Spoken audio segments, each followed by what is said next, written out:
Hey, thank you so much for pressing play on the latest edition of the Michigan Soccer Central Podcast, your weekly dip into the world's game being played right here in the Great Lakes state of Michigan. Hopefully everyone's doing fine and survived tryout weekend.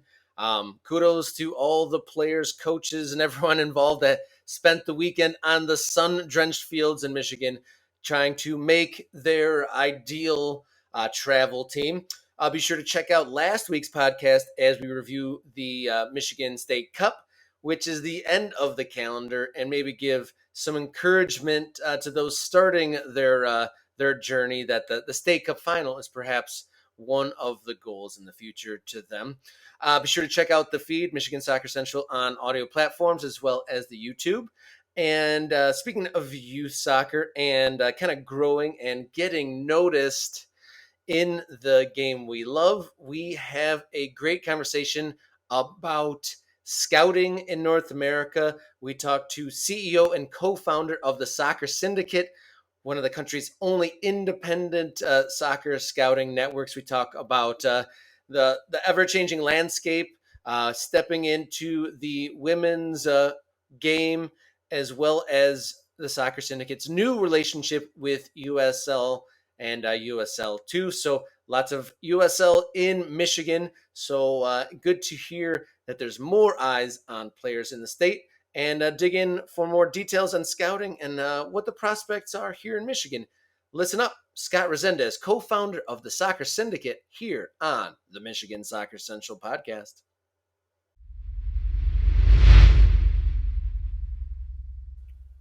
Welcome back here on the Michigan Soccer Central Podcast. A little bit of news tidbit came across our feed in May that independent pro scout network, the Soccer Syndicate, struck up a partnership with USL and with a USL championship and a myriad of USL2 teams right here in the Great Lakes State. We thought we'd learn a little bit more about the agreement, and to talk about the USL agreement with the Soccer Syndicate is CEO and co-founder of the Soccer Syndicate. Thank you, Scott Rezendes, for joining Michigan Soccer Central Podcast. Thanks for having me, Robert. I appreciate it. Yeah, so like I said, a lot of USL going on right now. We have, I think, 5 USL League 2 teams here in Michigan, as well as Detroit City FC in the championship. So with the Soccer Syndicate, the preferred, how is that term? The preferred provider of player information. How will that affect the landscape here in Michigan with players and just the whole scene in general? Sure. So a little bit about the Soccer Syndicate first. We're an independent scouting network. We've been working in the game scouting first for clubs and now as an independent network now for over a decade. And we identify players all the way from the youth levels into the collegiate and lower divisions for higher opportunities within the game. We've worked with a smattering of clubs at all different levels here in the United States, and we've been working on a partnership with USL now for some time for what we do and the areas we scout and the development network that USL has built across the amateur and lower division professional ranks. The fit made a ton of sense for us, and with the information that we gather, the clubs that compete in USL's leagues are a prime candidate for the information that we collect. So that the work we do and the relationship we have now supports the clubs throughout all levels in gathering more intel and information that we're collecting about players for both amateur opportunities and professional. So you said you guys are the only independent scouting network, and the other scouting networks in North America are either hired or created by the clubs and the federation. So coming from an independent standpoint, how might your information benefit or be different than from a specific club? Well, with a country our size, we're in a really unique situation here scouting-wise. It is incredibly difficult for any sporting entity in our country to develop a full-scale scouting network necessary to be looking nationally for players. The model that we've set up is one that is regionalized in that our scouts are embedded in different markets, and collectively we pool our information together into a larger national view on players here in the game. And so for a very long time now, we've been doing that in the college space. I would put our college information and the database we have on college players up there with anyone in the country. And now we've, over the last few years, have been working in the youth space aggressively as well to build a network on that side of the ball, to build up a player database of top players in the youth space. And now the next step for us is moving into the women's game and replicating that on the women's side, which is a project I'm working on as we speak. So that's realistically what what we do, what we gather. To the extent of what clubs are doing, a lot of clubs choose to contract with us because it's just a far more cost-effective way to scout nationally.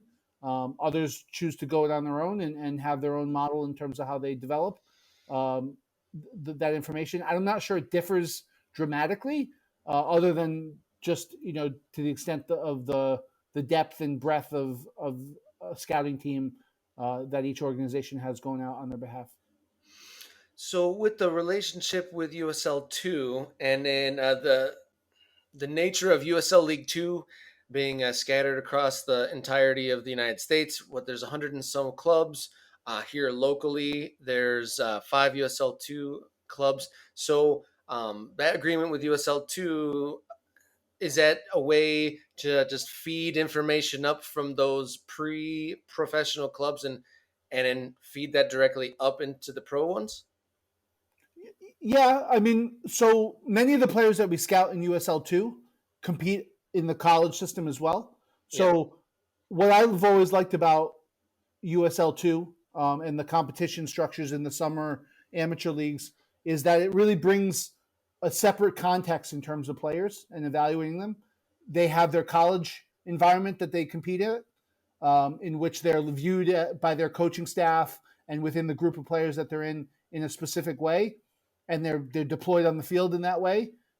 In many cases, a lot of players step into a USL2 environment and are looked at in an entirely different way in terms of how they're deployed, what position they're playing, how they're playing in some cases with a lot better players and a mix of players from all over the country. And so seeing those different contexts for us gives us a lot of extended information on players in terms of, we've seen them play at this position, maybe in college. We've seen them play at a completely different position in their USL2 setup. And from that, we glean, this is where we may think they project better, or maybe they don't project where they're primarily playing in both settings. So it gives us just a lot more context to work with and really build out a more robust profile of the players that we're evaluating. That's an interesting point you brought up.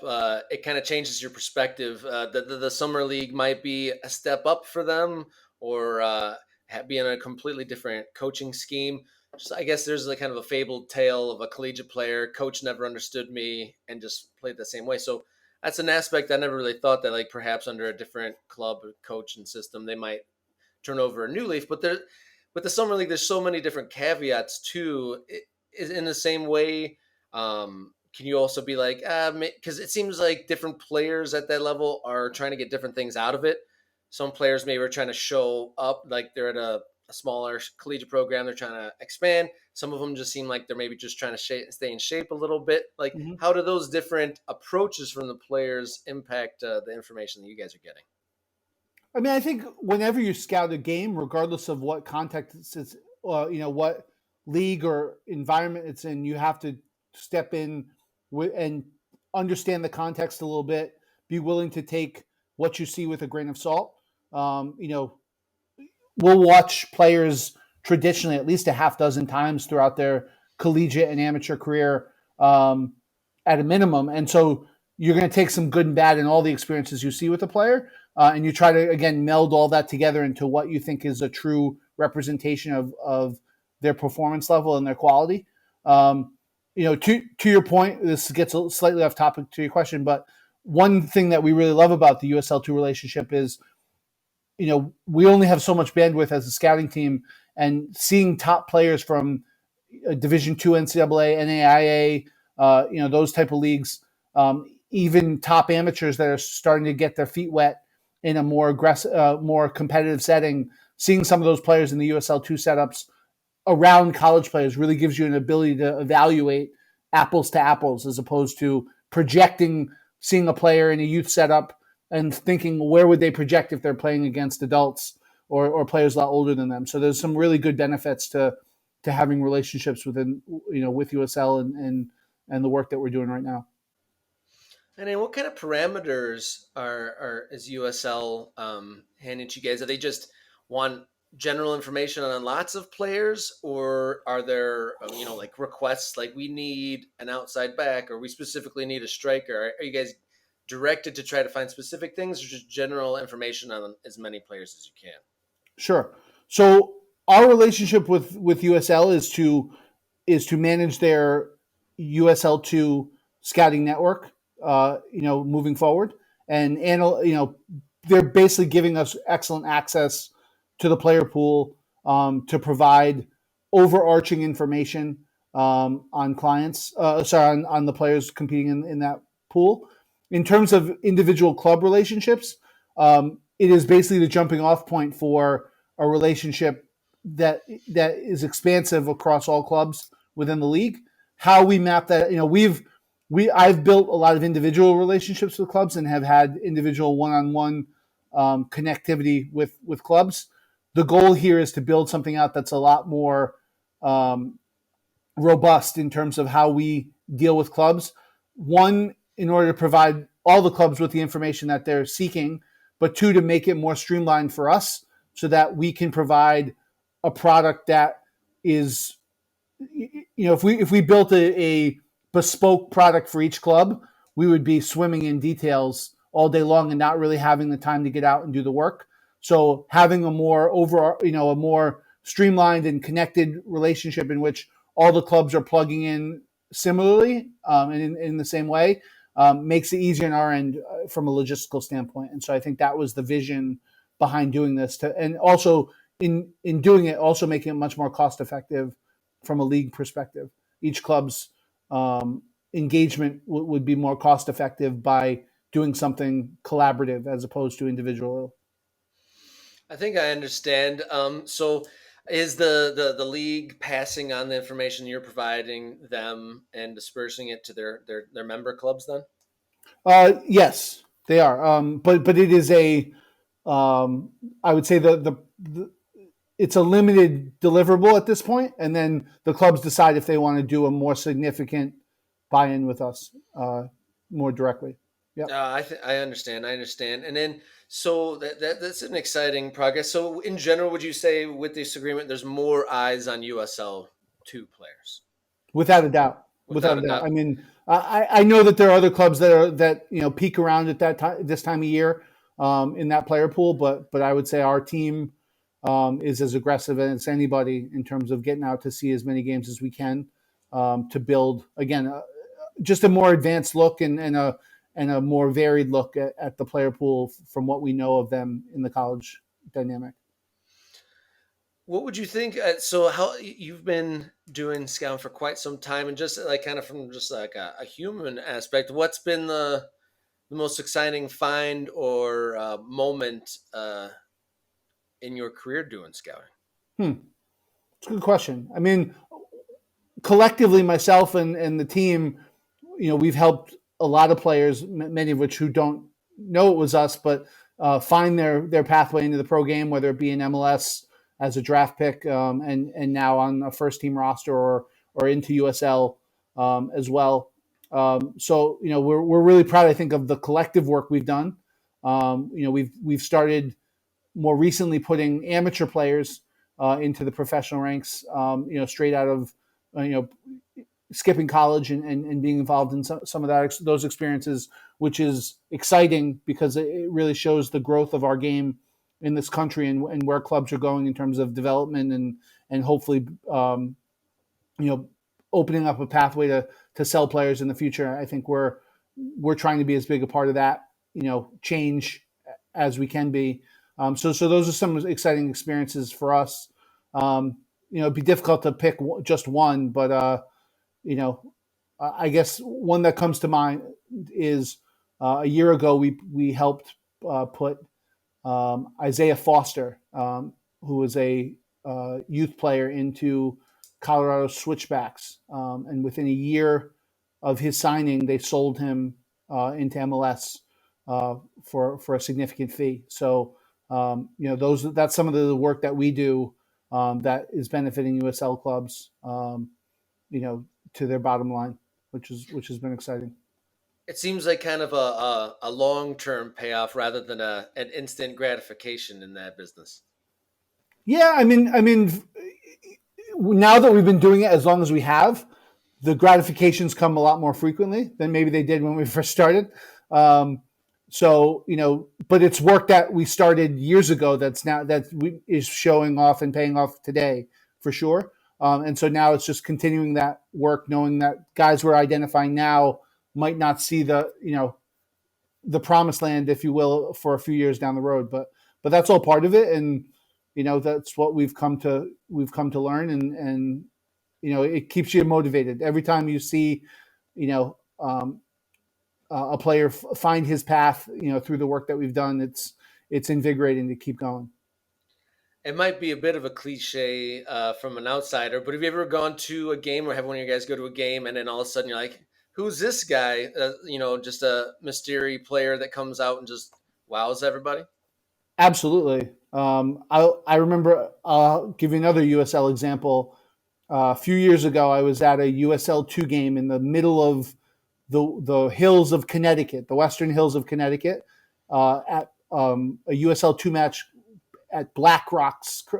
They don't play at the same facility they do now, but it was their facility at the time. And I showed up to the game, and they were playing Western Mass Pioneers. And I was watching this game, and a young high schooler for BlackRock was absolutely lighting the game on fire. He was, I think, a junior in high school at the time. And immediately after the match, I said, this kid is definitively going to be a pro. No question about it. If I had the ability to sign that player, I probably would have tried my best to do it. He impressed me that much on the day. His name was Jacob Schaffelberg. He was a Canadian kid from Nova Scotia, and he ended up signing homegrown with Toronto FC, and then has recently been traded, or in the last year traded to Nashville, and is competing as a starting winger for them. So right away, I mean, he was, I think, 17 at the time. He's not much older now. I think he's maybe 20 at this stage. But it's a moment like that where never heard of him, had no idea when I went to the game that he'd be competing in it or who he was. But he was incredibly impressive on the day. Beating adult 23, 24-year-olds to the ball, and I think he had a hat trick in the match. So yeah, so it's every once in a while you stumble across someone where you're like, oh yeah, for sure, this guy, no question about it. It's just a matter of when, not if. Well, that's good to know that there is diamonds out there, and that those moments do happen where, wow, there's something here. And then I guess that goes to the point of the gift and the curse of the country being so big. And does that get daunting for your job, like being someone trying to find all these folks, and there's so many players scattered over such a wide swath of land? It does. I mean, for me, I'm a guy who really likes to think through, like, how do I wrap my arms around a pool of players, whatever that group may be. So how do if you're not hitting 85-90% capacity of the player pool, what's your confidence level that you truly know the group, right? If you're not seeing enough. And so college and even USL2, the pool of players is not so expansive that if you have a plan and you strategize through it, you can reach critical mass of players to know the pool. It's youth in our country that really is the daunting component. And so we work, very diligently at expanding our group carefully with talented scouts that we feel are going to, engage with the group that we have and enhance the group that we have, but also while thinking through how do we continuously push forward to make that group of players we're not seeing annually smaller and smaller. And it's going to take some time on the youth side for sure to tackle a country of our size. So we have our strategies to kind of get there, and we just continuously keep working towards it. But it is a daunting task, no question. I mean, that's why very few, if any, clubs have tackled it on their own. It's just really too much. It's just a lot to handle. So, with that being the case, what would you say is like the most unscouted population at this point, outside your company, just like in general in America? It's a good question. When we started this, we used to focus on markets that were really far flung, that were outside MLS territories and all that jazz, that where players were could be discovered and moved into a training environment straight away, without rules getting in the way. As the game has expanded in our country with more and more pro teams than ever, those territories have disappeared largely. And so I would say that, the undiscovered markets probably tend to be the more lower income markets at this stage. Leagues that are kids that can't travel nationally, that can't compete at high, in high level tournaments or high level leagues. Those are still the areas of high reward and undiscovered gems. But with those areas come challenges of how do we integrate players from those environments into different and more higher level playing, when the funds and support from investing in players like that is still not robust. If so. Yeah, that seems like it makes sense. It's even harder to find them if they're not traveling to the areas that you see, or in maybe the preferred leagues and whatnot. So I guess this might be just almost just like a question for the ether, but like, what's that middle ground to assist the folks that maybe can't make that financial investment in the player? What's that middle ground to maybe get noticed, but if they weren't able to make that full financial and time commitment? That's a hard one to say, right? I mean, we're trying to get out to different leagues throughout the country and really target areas that we think are being missed. But when you make those efforts, the challenge becomes, you show up to a game and maybe you see a player that you really like, but many of those leagues that we're talking about, they don't have websites. There's no rosters. So, you're looking at a player and you have no idea who he is. No clue. And so you have to kind of get lucky and maybe track them to their car or follow who they walk to with their parents and start, you have to do it in a way that is, every club can be really protective of their player pool, and protective of people latching on to young kids. So how you approach those situations can be challenging, but it's definitely a difficult road to navigate at times. How does a player make it better for them? There's no easy answer to that, if I'm being honest with you.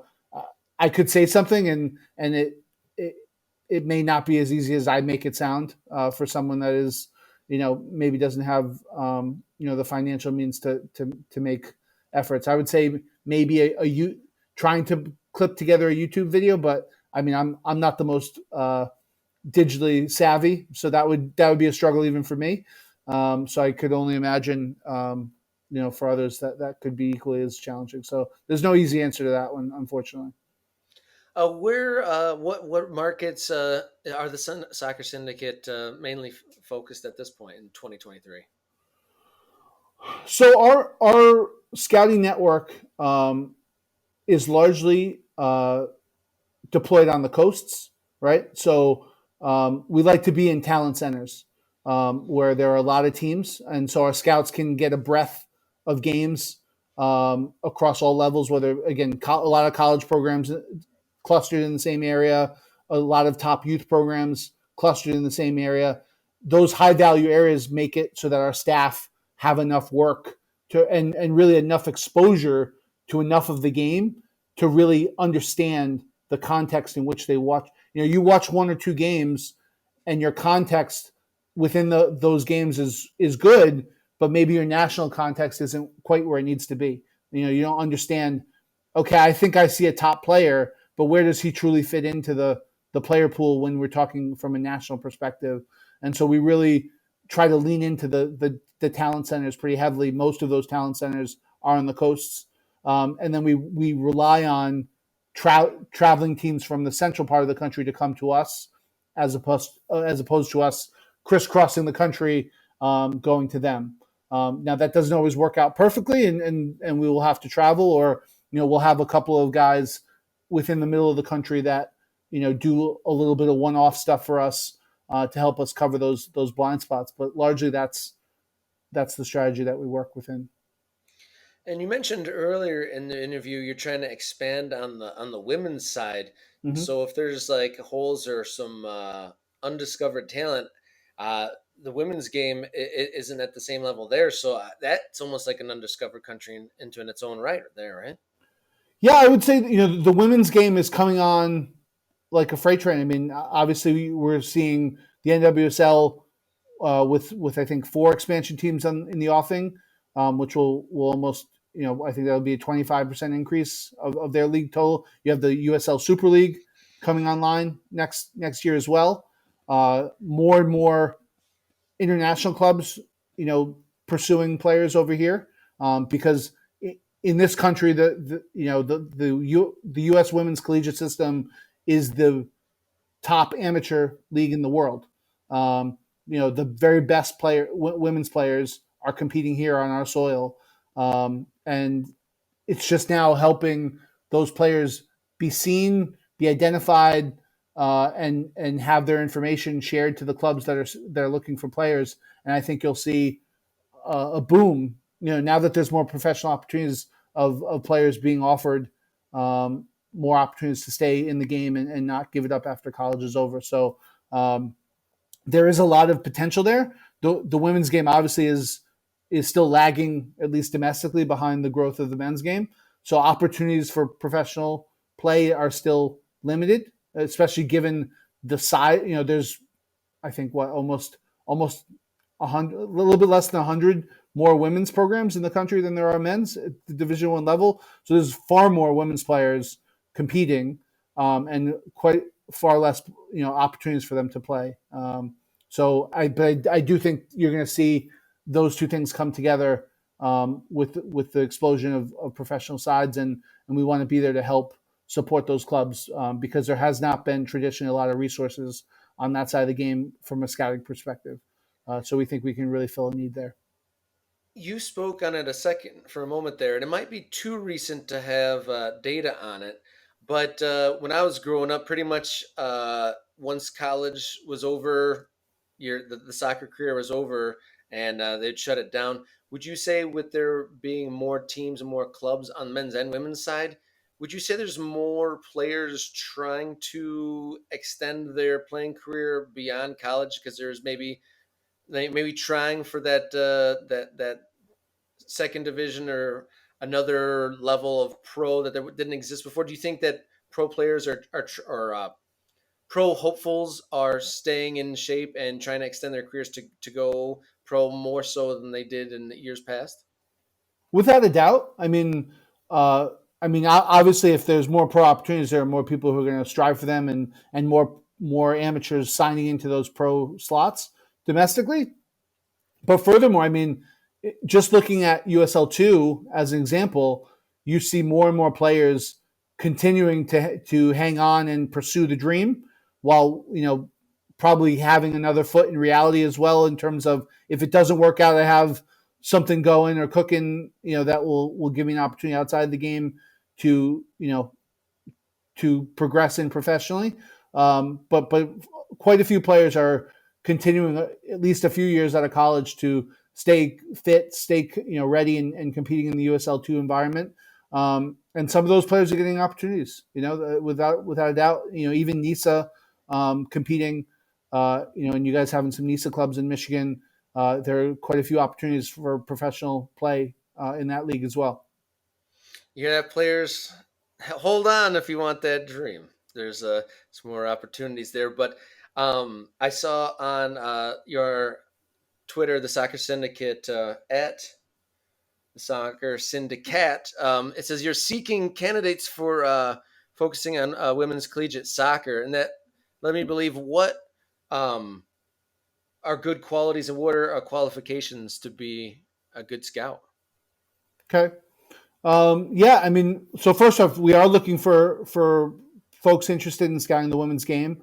We have a team that is currently coming together, and I don't have, as we're navigating this for the first time, we have a general vision of what we think what the team would look like to accomplish our goals. But it's never a perfect environment in terms of who's available and able and willing to do the work we're looking to do. So we're really open minded in terms of the group that and how that formulates. I would say in terms of what we're looking for in a candidate, first and foremost, I believe number one, you have to be passionate about the game, right? The first thing I tell a new scout or someone who's looking to get into the scouting game is you're only as good as the games you've seen. So if you're not willing to get out there and watch games and be consistently out, seeing more and more players, your value to a scouting group is limited, right? It's because the first question anyone will ask you, team, club coach, general manager, a scouting executive like myself is, who have you seen? What players do you think are good, right? Because that's the first place of connection. And if you haven't been out watching games, you could be the best scout in terms of your process and all that stuff, but you haven't seen anybody. So you really are unhelpful to the folks you're trying to be, to provide support to. So that's number one, is passion for the game, willingness to get out, availability to get out of the game. Next comes your ability to, to really process information, right? To go to a match and understand what you're looking at and putting it in proper context, and understanding, what it takes to be a professional, what qualities are important, how to gauge where weaknesses lie, how they may be able to improve on those, what weaknesses they need to improve on to get to the level necessary. So I think those are the general things that we look for. Ultimately, that can come from just about anyone. We don't require our scouts to have played at a high level. Some of them have. Myself and some of the other executives in my team have not. Was a labor of love, and that we've worked in hard and built up our experience and our knowledge base, and from that have become very good at what we do. And I believe that there are others that can do the same with a similar passion and drive to be successful. So yeah, I mean, listen, this is a completely new project, something that I don't believe anyone's ever tackled. From a scouting perspective, especially on the professional side, the women's game, and in our country. And so we're eager to get there, and people that have the hunger to be a part of it and contribute to building currently a database of zero, on which we have no players. Is we got to start from somewhere. And typically with our scouts, the good ones rise, and the ones that truly don't have what we're looking for fade away or ultimately don't make it. So it's typically it's an industry where you get found out really quickly, in my opinion. If you know what you're doing and you're willing to put in the work, you're going to be rewarded, at least in our setting. And if you don't, then it's just not going to work out. It just never does, because you gotta pull your weight in order to stick around. Ultimately, You got to be very willing to get out there. I mean, and if you don't have the passion, why would you drive an hour to see some game where you don't maybe necessarily aren't a fan or any of that? So you just got to keep digging and seeing more and more and more, but also being able to process it. So that's definitely a certain type of person falls into those categories. Before I let you go, though, I did want to talk to you about one of the public facing offerings from Soccer Syndicate's relationship with USL. Is I saw USL League Two posted their top performers of the league, presented by Soccer Syndicate. What can you tell about that content? And I enjoyed your write-up on the Bucks forward Palmer Alt. Okay. So first off, I'll have to apologize. Palmer was not one of the players I actually saw and scouted personally. It would have been one of my team members. So anything I could say about him would be just regurgitating someone else's information at this stage, which I don't really want to do. So I've heard good things about Palmer, but I've not had the ability to watch him live at this stage in his career. I hope to this fall. But anyway, so that about Palmer. Our the relationship we have with USL and specifically USL2 is we're providing specific scouting information to the professional clubs that you don't see, and then we're working additionally in collaboration. We're working with the media team of USL2 to highlight some top performers in USL2, and so that work is a collaboration of the technical department leading USL2, the media department in USL, and then ourselves. And so it's a collaboration of how are we putting 10 players out for publication? Because the reality is that there are far more than 10 players. We'll probably get to about 40, I think, by the time the season's over. But there are far more than 40 talented players competing in USL2, and we can't address all of them. But we kind of have to, with a variety of different evaluations, kind of coalescing, if you will, slapping a couple of pieces of Swiss cheese on top. We're coming to a group that we think, accentuates and highlights, the good quality that USL brings and that league brings in the summer. Is there any other aspects of the business or what the Soccer Syndicate is working on that we didn't touch on so far? I mean, we're always exploring areas in which that might make sense to expand. I mean, again, the women's project for me is a massive undertaking. It's basically building out an entirely new team, doing exactly the same work on the women's side that we have on the men's. So it's basically almost doubling our forces in some ways. So that's a really ambitious project.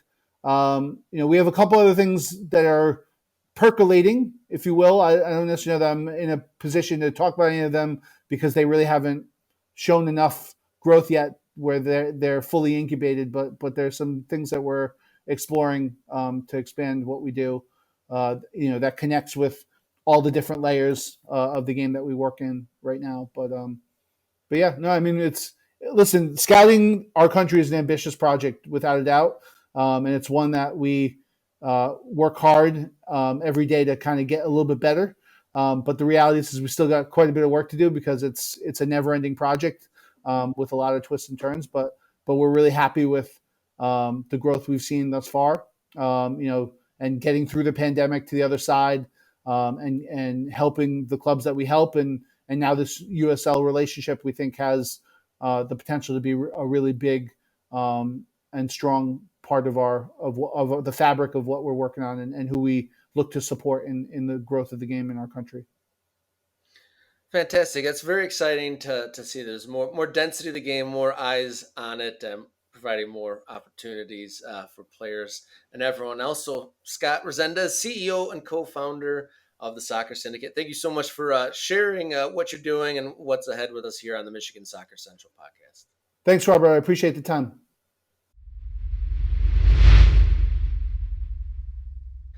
Thank you so much to Scott Rezendes of the Soccer Syndicate for giving us information on the growing scouting network here in the Great Lakes State.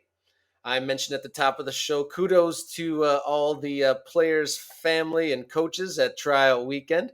I always tip the hat to anyone willing to put themselves out there, because that, stepping onto the field for your first tryout could be a nervy situation. Also want to say a tip of the hat to Kevin Buka, King Captain of Oakland County. He got his first start of the season for Oakland County FC and made the coach's selection worth it, getting an assist and the winning goal. Oakland County FC getting their second win of the Brian Doyle era, getting a 2-1 win over South Bend Lions. And if anyone wants to check in on soccer drama, look into the South Bend Lions. They've had a quick year. They won the Valley Division and then are now cellar dwellers in the Great Lakes division. Check out the supporters group Facebook page. They kind of detail how a change in leadership has definitely changed the fortune for the South Bend Lions. Exciting times in USL League 2 here in Michigan. Kalamazoo, who has had a tough start to their summer, defeated AFC Ann Arbor.